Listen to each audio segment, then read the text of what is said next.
Welcome to the webinar, How to Unify Enterprise Service Agreements Using the Unified Service Management Method.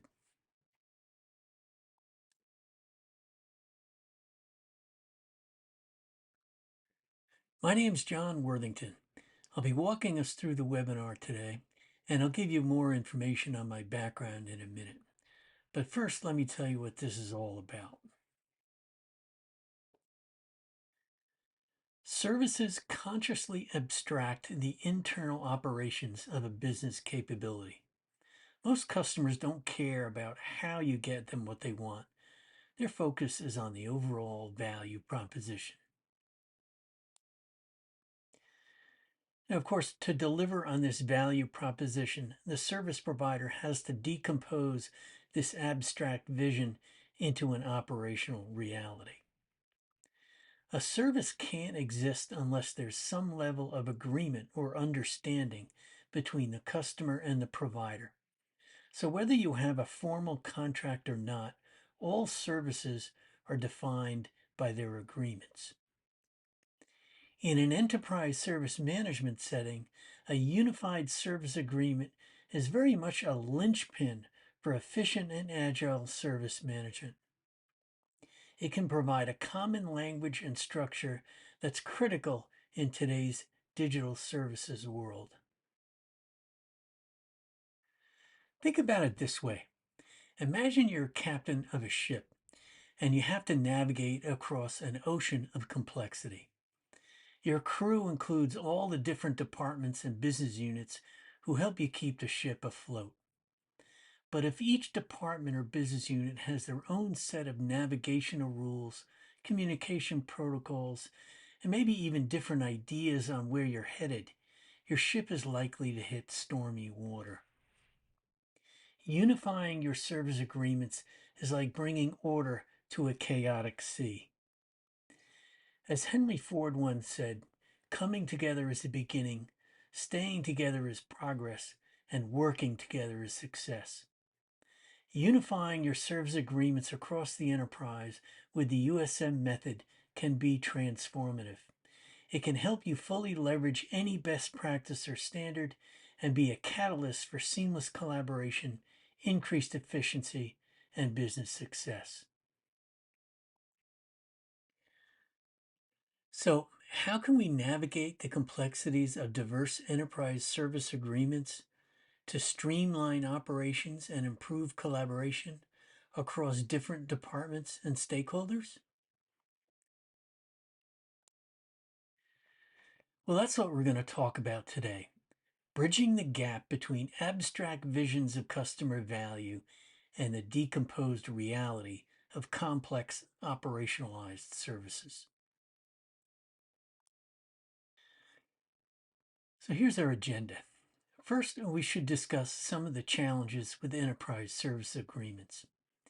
Then we'll get into the basic steps that take place as we create and edit service agreements and the path to realizing value both for the customer and the provider. Then I'll show you how the USM method can help you bridge the abstraction decomposition gap. We'll talk about how unifying enterprise service agreements can help any service management initiative and how the USM method helps you navigate today's stormy seas. And I'll wrap it up by taking some questions and showing you where you can find more information or get help. Okay, let's dig into some of the challenges we have with enterprise service agreements.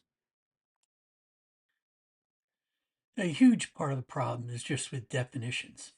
I like to think of it as playing charades with a dictionary. Endless arguments, lots of hand waving, and at the end of the day, everybody just winds up with a headache. Now think about it. The practice guidance all have different definitions of a service, and many of those are ambiguous. And even ISO, a standards body, was found to have 100 different definitions of a service.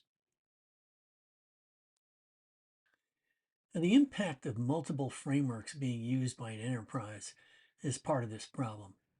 Each framework gets tailored to different practices or domains. So you can have ITIL for IT and maybe COBIT for finance, And the definitions of a service can vary, sometimes pretty significantly, or they're specific to only one part of the enterprise. This can lead to a lot of service management headaches. Ambiguity leads to misunderstandings and misinterpretations, which leads to inconsistency in service delivery, poor customer experience, and operational inefficiencies due to duplication, redundancy, and wasted resources. It can also lead to measurement challenges. The lack of standards can make identifying the right KPIs difficult. And since we have a higher likelihood of errors due to a lack of standardization, it can increase the need for training and support, which leads to increased costs and risks. So while we want to take advantage of different practice guidance, standards, and reference models, we need to be careful that they don't create ambiguity when it comes to the definition of exactly what a service is. And this is compounded by the dynamic and rapidly changing nature of today's services. A growing reliance on complex technologies and complex dependencies across service supply chains, and the increasing demands of customers for seamless and consistent experiences. I've been on both sides of this fence, spending my first 2 decades in business relationship roles working directly with customers, and the last 2 decades mostly in service management. I'm familiar with many different practice frameworks, and I'm focusing my last bit of energy as a certified trainer and coach in the USM method. And don't forget, while the session is being pre recorded, I'll be monitoring the chat and we'll try to answer questions as we go. Let's continue by looking at the service agreement and the path to realizing value for both the customer and the provider. The path to realizing value can be viewed in the context of a generic innovation process where we move from ideation to exploitation. As we move along this path, we iterate along the way and leverage many different industry practice frameworks, reference models, and standards. And this iterative path actually has a series of abstractions and decompositions along the way. And of course, sitting right in the middle of this is the service agreement.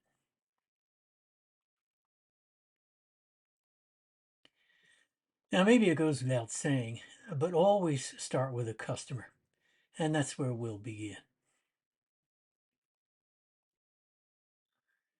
The first phase of decomposing any service agreement is understanding what the customer wants and why they want it. And this involves understanding customer needs, identifying the critical service components and interactions, and drafting the functional specifications.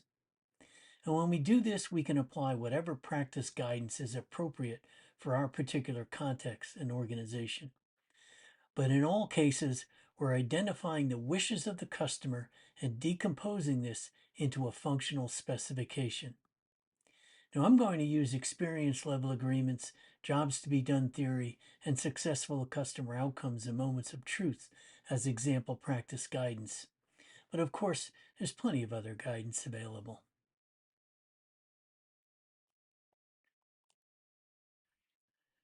First, let's talk about the customer experience. Customer experience is a cumulative measurement over time. An experience level agreement, or XLA, represents a commitment to creating a defined experience for a customer. And experience indicators, or XIs, are the wants and needs that shape the XLA experience. It's important to understand that XLAs and XIs measure sentiment data. And this is why we use things like questionnaires that ask how a customer feels about some part of the customer journey. Jobs to be done theory says that when customers have a job to do, they often buy a product or service to help them complete it. And this theory goes beyond what a customer is buying to why they are buying it. Jobs to be done theory attaches value to what services enable customers to get done in particular contexts of use. When using jobs to be done, we create customer job statements. Customer job statements are abstract. They're not the same as user stories, which detail how a user would use a specific product or technology to complete a task. Job statements can also be elaborated into different dimensions, so they can not only capture functional requirements, but also emotional and social aspects. Here's a few examples of different dimensions of customer jobs. One for an IT service, a parking garage, and one for healthcare. And we used functional, emotional, and social dimensions here, but there might be different dimensions that relate to your particular context or industry. So these dimensions could vary significantly from one industry to another, from technology integration to wellness, accessibility, or many others. Using moments of truth in capturing successful customer outcomes is a bit different. Moments of truth capture critical touch points along the customer journey. These are your opportunities to create great customer experiences. Successful customer outcomes need to deliver on these customer expectations and also make the customer's life simpler and easier. You can connect the dots between jobs to be done, which can help measure overall customer experience, and moments of truth, which measure those critical touch points. Each touch point can be associated with customer jobs and whatever dimensions are appropriate for a particular context. So when you arrive at the parking garage, you're expecting quick and convenient access, peace of mind that your car will be safe, and you want the parking attendant to be friendly and courteous. Moments of truth, successful customer outcomes, and customer job statements are similar, but they have different applications and focus. Each are customer oriented, help you understand customer needs, and can facilitate ongoing improvement. But moments of truth measure specific points and moments in time. They're tactical. Customer job statements tend to be focused over time and are ongoing. They're a more strategic perspective. So we might use this kind of practice guidance, and perhaps others, to create a functional specification that outlines what the service is supposed to do from a user or business perspective. The functional specification focuses on what rather than how, and it's usually a non-technical document that can be understood by non-technical stakeholders. The examples I used included practice guidance around XLAs, jobs to be done theory, and the customer expectation management method. But as I mentioned, the practices used can vary widely from one organization to another. But the basic steps don't change. The first phase is about taking the wish and decomposing it into a functional specification. Now, this could be very simple, like changing the hours of a parking garage, or extremely complex, like a migration to cloud services. But in each case, some form of functional specification is needed. Technical specifications take the functional specs and describe the details about how the service will be designed, built, and deployed to meet the requirements.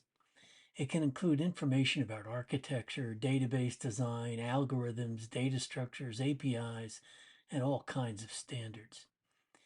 These documents are created from a technical stakeholder perspective, and they focus on how the service will be built and what specific goods and actions will be needed.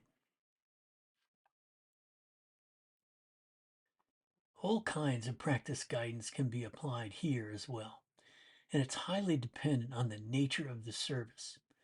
So IT services might be interested in ITIL and maybe IT for IT and ISO 20000, and a parking garage might be interested in IPMI and GPC, and healthcare services might focus on HIPAA and so on. In summary, a functional specification focuses on what the system should achieve from a user or business perspective, while a technical specification dives into the technical details of how the system will be built to meet those functional requirements. So now we know what we want to do and how we're going to do it. Now we need to create a service agreement. Service agreements need to add who will do what and how, both in terms of the ongoing operation of the service as well as how it will be supported. As we iterate the service, answering who can lead to outsourcing, which will create different types of service agreements. And each of these will have to work in harmony to deliver successful customer outcomes and great customer experiences with a minimum of cost and effort from the service provider. But regardless of the type of agreement, all of these are basically agreements between a customer and a provider about what the service will do and how it will be supported. For example, the familiar service level agreement, or SLA, defines the expected level of service between the provider and a customer. Its scope would include things like what service or services are provided, expected outcomes, metrics, roles and responsibilities, and what happens when things go wrong. Internal agreements, or OLAs, might focus more on internal procedures needed to meet SLA requirements, internal roles and responsibilities, and so on. Underpinning contracts would be agreements between the provider and suppliers or vendors, again, clearly outlining roles and responsibilities, quality standards, maybe third party involvement, and supplier related information. And master agreements might provide a framework for the overall relationship between the provider and the customer, with general terms and conditions, payment terms, maybe references to other agreements like SLAs, OLAs, and underpinning contracts. Now, one common thread all of these have in common is specifying roles and responsibilities. Who does what and how? In almost all cases, the provider will have at least some existing artifacts, like a service catalog, maybe a service tree or service blueprints, functional and technical specifications, and of course, existing service agreements. But these artifacts often fail to fully decompose services, especially in terms of separating the core functionality of services from the support mechanisms. As an enterprise seeks to take advantage of various practice guidance, it can fragment service agreements, and this can have any number of impacts. First of all, conflicts can arise around who's responsible for what, which leads to complex service agreements. And the more we seek to be specific about who's doing what, we focus more and more on procedures, further increasing complexity. And as we introduce different types of agreements, these problems compound since all agreements need to be harmonized. And processes get more complex, which complicates automation, leading to higher cost and risk. Here's a simple healthcare example. Let's say a healthcare provider has created a new EHR service to improve patient care and streamline administrative processes. If the service agreement has ambiguity and responsibilities between clinical staff and support team resources, a number of potential challenges can emerge. The clinical staff may assume the support team will provide training and the support team assumes otherwise. Or there may be uncertainty about who to contact in different clinical contexts. There could be confusion around how to handle customization and updates. And there might be uncertainty around data security. So let's get into how to bridge this abstraction to decomposition gap using the Unified Service Management method. USM uses the term facility to describe what the service does. It's the combination of goods and actions that the service provider makes available to customers in the course of service delivery. So, what's the nature of the service? What goods and actions will the service provide? The nature of a facility can be anything: IT, telephony, legal, parking garage, anything. And support is simply the assistance the customer gets from the provider when they use the facility. The functionality of a facility specifies what the facility can do or what a user can do with it. If you're familiar with ITIL, think of utility or fit for purpose when specifying functionality. The functionality of a facility can vary significantly based on the nature of the discipline involved. For example, IT services will be different than parking garages and healthcare services. The goods or actions deployed, and or the agreements between the customer and the provider. And we can also specify support in the same way. Functionality from a support perspective specifies what kind of support the user gets.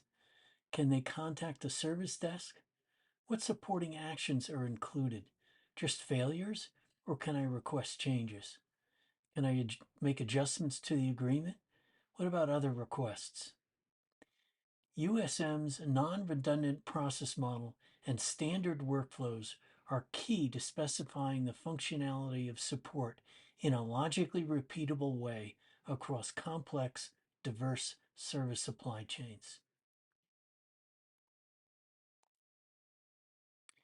USM uses the term functioning to specify how well the facility and the support perform their intended purpose. And this is similar to ITIL's warranty or fit for use. So the functioning of a facility specifies how well the facility performs its functionality. And so the functioning of support specifies how well the support is delivered. This is how the Unified Service Management method specifies all services for all agreement types. A service is always a supported facility and specified in the same way. So, whether you're an IT service provider, a parking garage, or offer healthcare services, your overall customer experience depends on the entire journey. The Unified Service Management method enables you to unify your service agreements and still allow the use of any practice framework, reference model, or standard. A common question clients ask is how to take an existing service agreement and map it to the USM method. The USM Service Agreement Workshop was developed by USM professionals at the nonprofit Service Foundation, and it's made available to all USM professionals who can deliver it through accredited USM deployment partners. The workshop can be tailored for delivery in pre- and post-sale formats and can include reformatting a customer's existing agreement if desired. Participants should include people who are involved in setting up service agreements. So service managers, relationship managers, supplier or finance management, and other stakeholders who are directly involved in creating service agreements. Now, as a coaching product, the objective is to enable the client to do this on their own so they can recognize and interpret existing services using USM definitions and unify their service agreements using the USM method. A byproduct of the workshop is also a list of potential improvement actions that can be addressed in USM improvement sprints. The workshop basically flows like this. First, the existing service agreement and potentially other artifacts like the service catalog or service tree, if available, are reviewed. The USM coach uses this information to prepare the workshop. The USM coach then leads the group by color marking the existing service agreement based on the USM specifications. The next step is to relocate the content from the existing service agreement to the USM structure. Then we can look for opportunities to remove duplicate information and optimize the agreement by adding any missing information. These steps typically take about a half a day of the customer's time, plus the time needed mostly by the USM coach to prepare for the workshop, and it can be done on site or virtually online. For services to deliver on their value proposition, the service provider has to decompose abstract visions as perceived by the customer into an operational reality. Existing and emerging practice guidance will be increasingly needed by the enterprise and will involve cycles of abstraction and decomposition, iterating functional and technical specifications to a logically repeatable definition of a service as a supported facility. This will result in unified service agreements across complex supply chains. Unifying service agreements across the enterprise can be transformative, and it can result in virtuous cycles of improvement, resulting in a more streamlined and effective service management strategy. Improvement sprints are focused on limited sets of improvements that are feasible in an agreed period of time, typically 90 days. This allows any enterprise to deploy the USM method at a pace that meets their organizational, technical, and operational capabilities. The nonprofit Service Foundation has resources that can help. First, you can go to the USM portal or the USM wiki and get much more information about the USM method. You can also contact a USM professional. A registry is provided on the USM portal. I also have some resources on my website and can provide other workshops and certification training as needed. I hope you'll take a closer look at the USM method and contact me if you need more information or have any questions. If you're outside the US, I suggest you look at the USM Professional Registry for a USM professional near you.